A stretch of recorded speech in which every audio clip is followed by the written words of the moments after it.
Baik, Assalamualaikum warahmatullahi wabarakatuh. Izin Bapak dan Bu Dauni, rekan-rekan dan teman-teman. Kami dari kelompok 4 Manajemen Kualitas Udara akan mempresentasikan terkait dengan regulasi persetujuan teknis pemenuhan baku mutu emisi. Lanjut.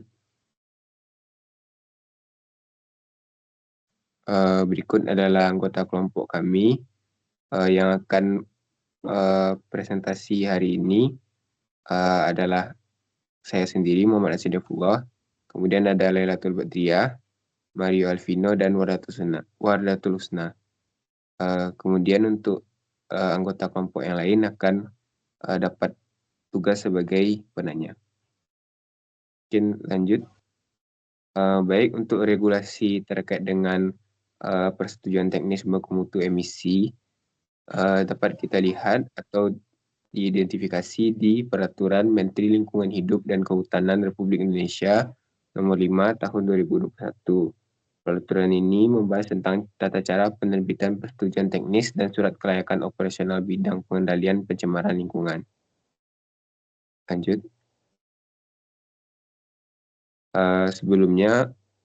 Sebelum kita membahas lebih jauh tentang persetujuan teknis, terutama persetujuan teknis tentang baku mutu emisi, kita harus tahu apa itu persetujuan teknis sendiri.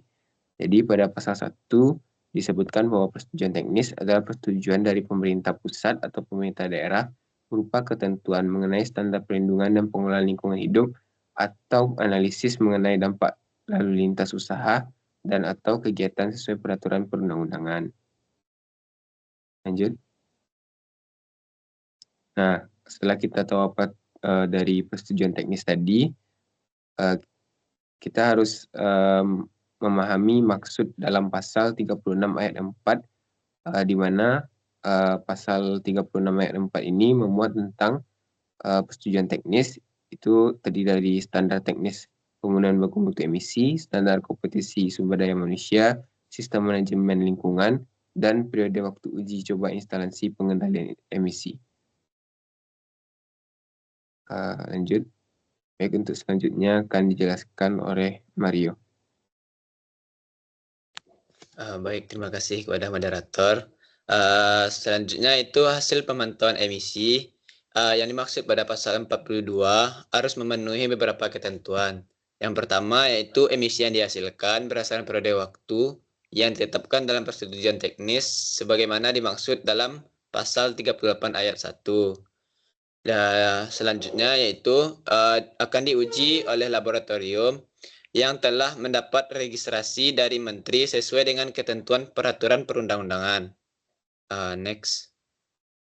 Dalam hal emisi yang dipantau, apabila telah mencapai batas waktu, sebagai mana yang dimaksud pada ayat 1 pasal tersebut, di mana penanggung jawab usaha atau kegiatan akan dilarang membuang emisi ke udara ambien sampai mendapatkan arahan perbaikan atau penerbitan SLO.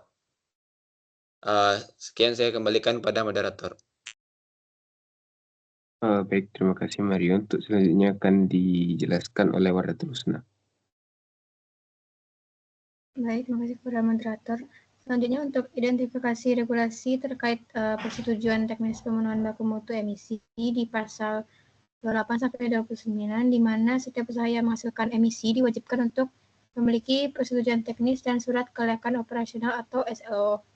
Di mana untuk mendapatkan persetujuan teknis ini industri harus melakukan penapisan secara mandiri dan menyusun kajian teknis atau dokumen pemenuhan standar teknis pemenuhan baku mutu emisi. Next. Di mana tata cara untuk penapisan kegiatan pembuangan emisi ini? Yang pertama, usaha atau kegiatannya itu apakah berlokasi di wilayah perlindungan dan pengolahan baku mutu satu, di mana peruntukan pelestarian dan pencemaran udara bersih.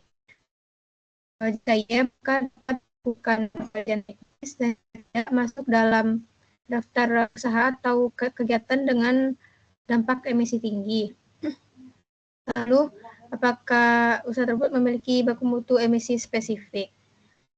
Lalu, Jika iya, maka dilakukan standar teknis. Saya kembalikan kepada moderator. Baik, terima kasih kepada Wadatusna. Untuk selanjutnya akan dijelaskan oleh Lailatul Badriah. Baik, makasih moderator. Nah, selanjutnya itu upaya yang harus dilakukan industri.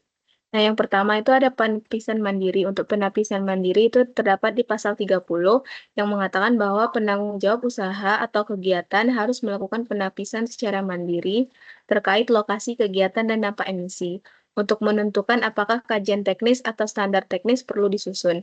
Terus lanjut ke pasal 31 yang membahas tentang kajian teknis yang harus disusun oleh industri mencakup deskripsi kegiatan, rona awal lingkungan, desain sistem pengendalian emisi, perakiraan dampak, rencana pemantauan lingkungan, dan internalisasi biaya lingkungan.